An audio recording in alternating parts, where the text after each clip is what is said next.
en la Zona Cero. Estoy convencido que el monográfico de esta noche os va a gustar, os va a divertir, os va a entretener mucho y sobre todo os va a informar acerca de uno de los grandes fraudes en estos asuntos que se han dado. La verdad es que cuando hablamos del monstruo de Cardiff en Estados Unidos, pues a lo mejor no nos suena mucho en principio, pero cuando Carlos Canales y Jesús Callejo os den los pormenores, seguro que ahí sí que vais a esbozar una sonrisilla. ¿Qué tal, Carlos? Buenas noches. Hola, buenas noches. Bueno, veo que vienes vestido de norteamericano del siglo XIX. Sí, qué maravilla, ¿eh? Fíjate qué aspecto tengo de granjero de los bosques de Nueva York. Eres un granjero de los bosques de Nueva York, cuando había bosques en Nueva York. Lo sigue habiendo y muy bonitos. Es verdad. ¿Qué tal, Jesús Callejo? Buenas noches. ¿Qué tal? Muy buenas noches. Hombre, tú vienes vestido de mormón, ¿eh? Pero no estaba aquí en Utah. Vale. Os vais a enterar. Tengo aquí la Biblia. Bueno, yo también vengo vestido de indio chiricahua también, entonces para estar ad hoc con el elemento autóctono norteamericano. Sí, ya estamos equilibrados. Ya estamos equilibrados. Bueno, el monstruo de Cardiff, cerca de Syracuse, ¿verdad? Sí, Syracuse, que hoy es muy conocido por el equipo de baloncesto de su universidad, que es uno de los grandes de la liga universitaria norteamericana, y porque es una prestigiosísima universidad del estado de Nueva York, no de la gran ciudad, sino está en una zona un poco más rural. Ahora no tanto, está muy poblado, pero sigue siendo una zona muy bonita, que se hizo famosa en el siglo XIX y precisamente por la Biblia. Vamos a empezar por ahí, porque ahí empezó todo.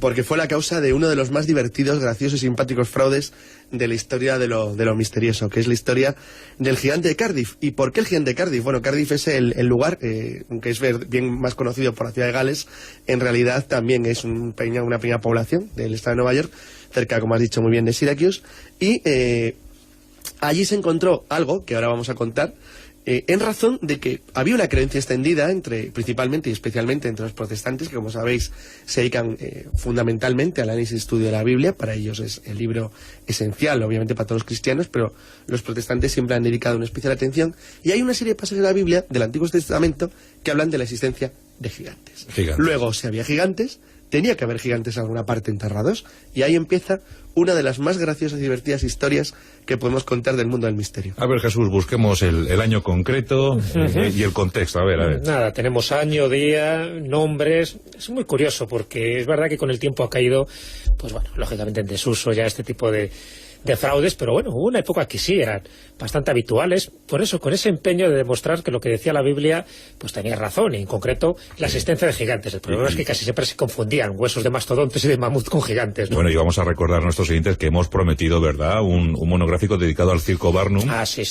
Por cierto, tiene algo que ver en esto también, que ahora lo veremos. A ver. De forma indirecta, pero bueno, tiene algo que ver. Y entonces, por eso, dentro de ese contexto, ¿no?, de credulidad de la Biblia, donde cualquier hueso que se encontraba, pues por supuesto no existía la paleontología y siempre se reconducía a la posibilidad de que fuera un hueso humano, y claro, de esas dimensiones tendría que medir 5, 10 o 15 metros, ¿no?, a saber. Bueno, pues ya digo, dentro de ese contexto nos situamos en ese 16 de octubre de 1869, ese es el año, ¿no?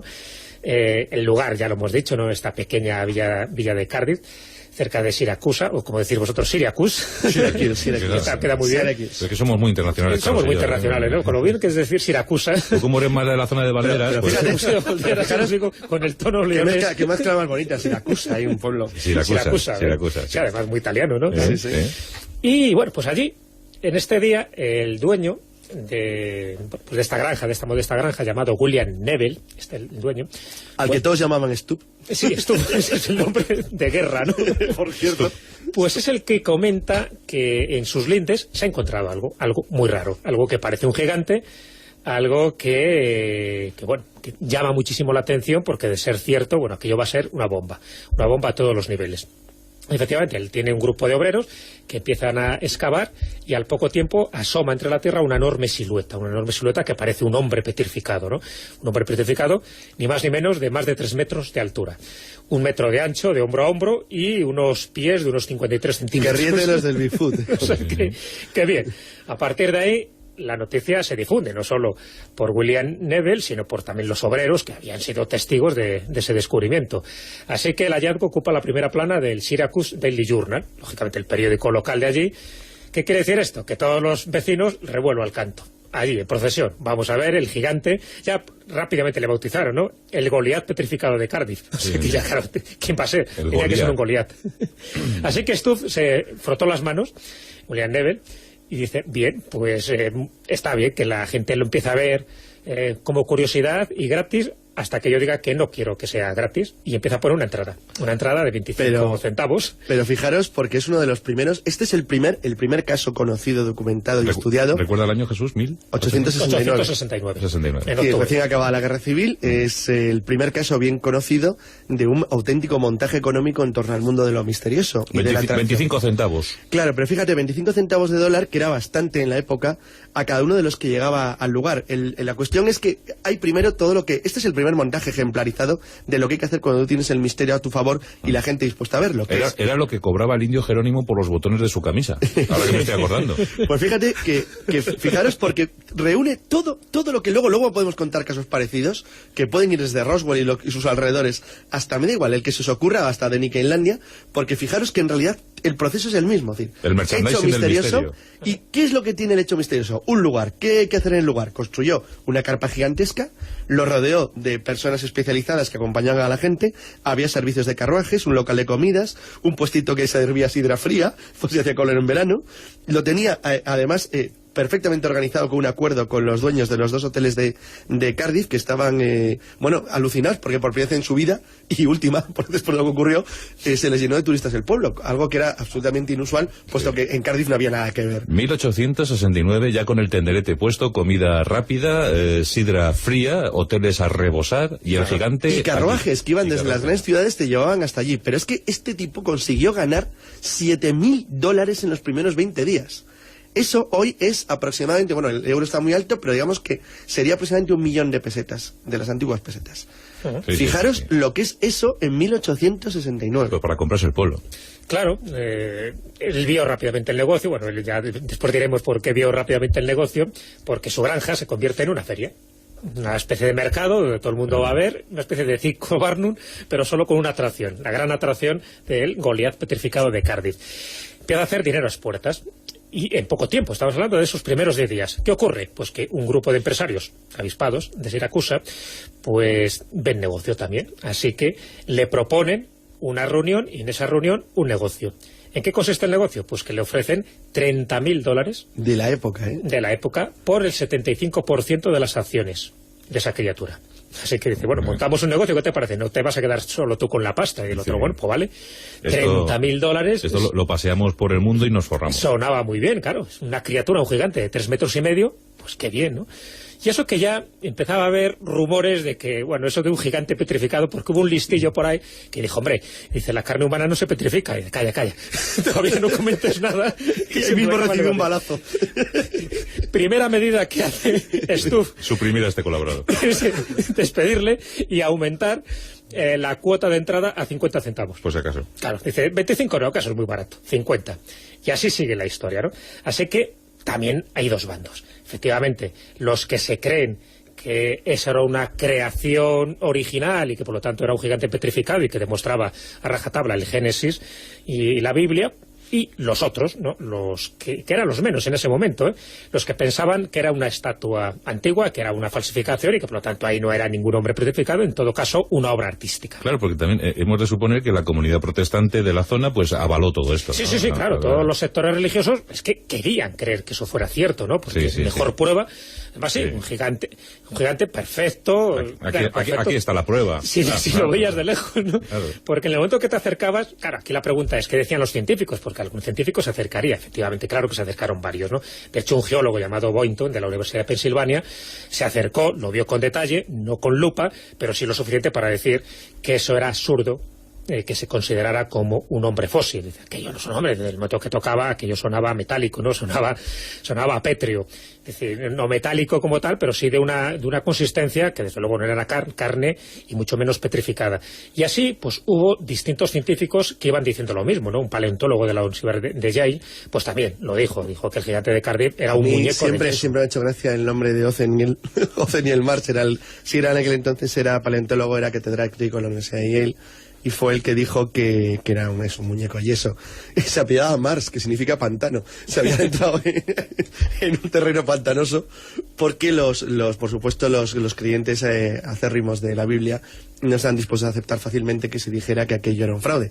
Fijaros que es una historia muy corta, porque en aquel entonces el muñeco de yeso, como ya empezaban a considerar los científicos que habían opinado sobre el asunto, no se exhibía en Cardiff, sino en la propia Siracusa, que es una ciudad más grande, para atraer más gente, claro, para poder verlo y meter más pasta dentro del próspero negocio. Pero aquí empezó a resquebrajarse poco a poco, porque empezó a haber rumores de que ahí había algo que era demasiado sospechoso. ¿Cuánto duró la farsa? 2 meses. Apenas 2 meses. Hasta que alguien es el negocio, es el negocio más redondo de la historia de la... Alguien cantó. de los fraudes. Sí, pero este fue un negocio redondo, porque efectivamente el canto vino precisamente porque empezó a haber rumores de que el propio Stubb Newell había comentado a gente de su familia que aquello no era verdad, y que se sabía ya en círculos reducidos que había un fraude detrás del famoso hombre petrificado. ¿Y cuál fue la idea original de Stubb?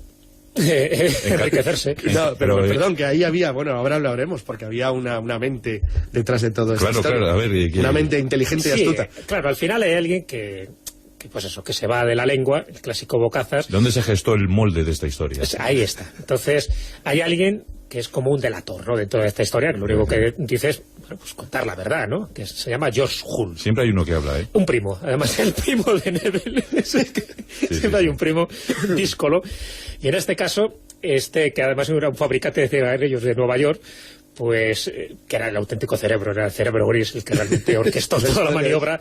Newell lo que hizo fue prestarse. Digo, si yo gano un dinerillo pues aquí en mi granja, pues vale, yo no te preocupes, que comento que excavamos un pozo y que con este pozo encontramos a un gigante y ya cobramos una entrada. Pero realmente el que tiene la idea es Josh Hull. Y él, al final, como ve que esto ya se desmadra, se le está escapando de las manos, pues confiesa. Y lo que confiesa es, pues cómo lo hizo y dónde estaba la cantera y todo. Entonces, pues de forma resumida, ¿no?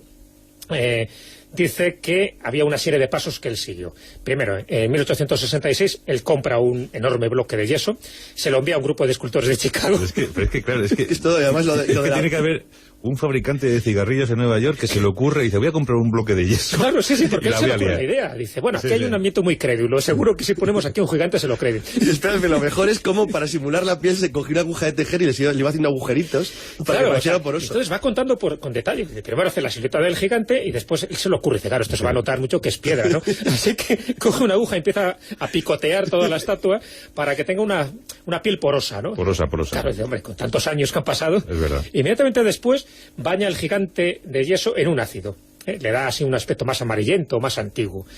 Luego, una vez terminado, le colocan una gran caja de madera y se lo despacha hasta un tren, por tren hasta Nueva York, ¿no? Precisamente para que le dé también, hay los últimos retoques, ¿no? Allí discretamente es transportado hasta la granja de su primo, ¿no? ¿Lo entierran? Que lo entierra, lógicamente, y al final se hace toda la pantomima para que lo dejan enterrado durante un año, para que cogiera tonillo. Se viera, en fin, que tenía consistencia. Había tierra ahí. Que tenía tierra, ¿no? Por eso digo que fíjate que estaba bien orquestado un año antes, ¿no? Sí.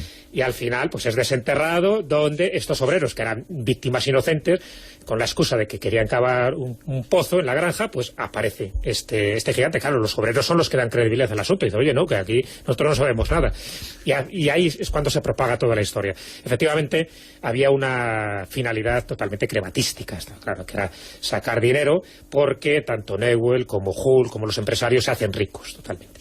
Aquí es donde aparece Barnum.